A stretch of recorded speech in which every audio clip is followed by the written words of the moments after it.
Hello. Um, just wanted to show you what's been happening with my tanks and my pond here lately. What I'm doing, kind of changing tack a little bit. Let me turn you around. Look at that. Look at that shrimp in my big tank. I have worked hard. Actually, what I've been doing is culling shrimp out of my shrimp tank over here, and a few of them survived, which I didn't think was going to happen. I think it's because the flagfish were dedicated to trying to breed here lately. But thing is, I have gotten frustrated with what's happened with everything here lately. I had a bunch, I had quite a few live bearers of all types, platies, mollies, endlers, guppies, regular guppies. I even had mosquito fish, and they have all died except for this balloon molly right here. I put all of them out into my back pond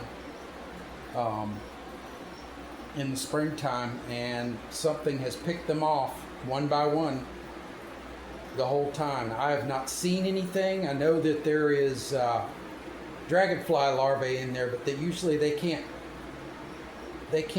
decimate a whole population.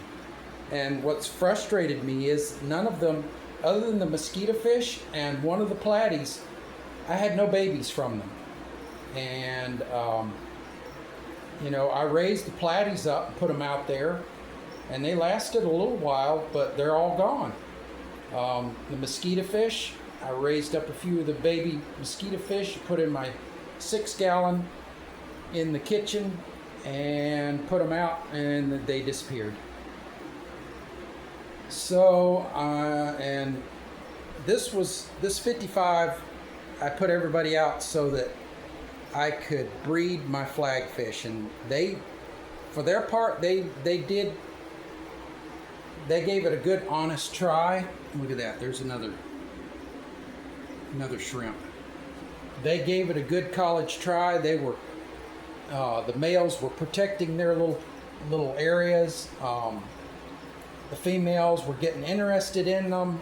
I even saw them do the embrace, but I never saw eggs, and we have no results from it.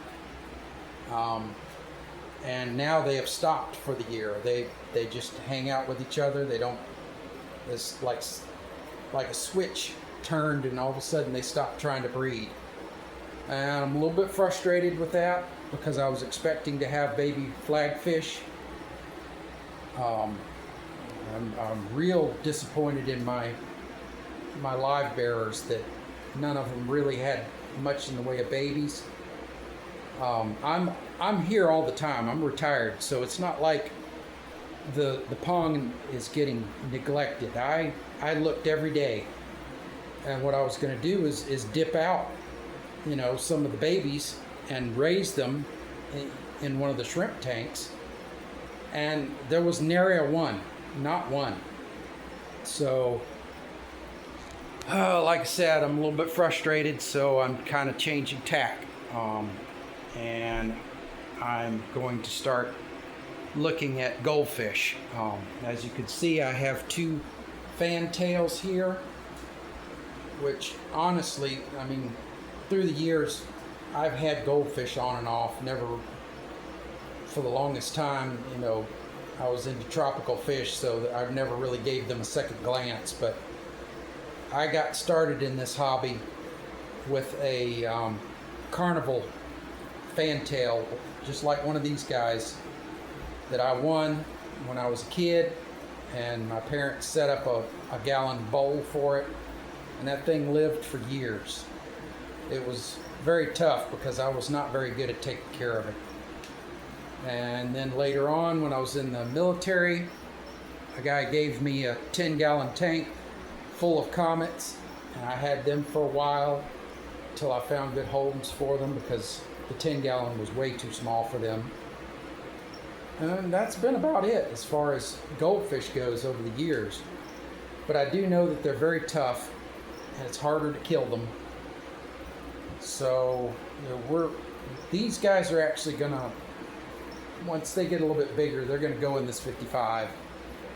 But I've got shubunkin from my local Pet Sense to put out in the pond, and so far they're doing well. They like to hide from me, but if I look out the window, I can see them, swimming around the pond, doing their thing. So far, they're all surviving.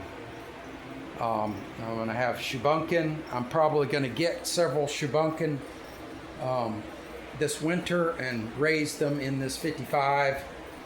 Get them nice and fat and big so that I can put them out in the springtime. Have some larger fish that I'll be able to see in that pond, and we'll see what happens. Like I said, I was never that much into goldfish, and I'm definitely not into the ones where, like the goggle eyes and the heavenly eyed ones that only look upwards. I think that's actually pretty cruel for them, since they have a really hard time eating. But I do like fantails. I like shubunkin. I like comets. It's just our local store rarely carries them. They generally only carry shubunkin and fantails. So, changing tack and going towards goldfish. We'll see how that works. All right. God bless you. Peace out.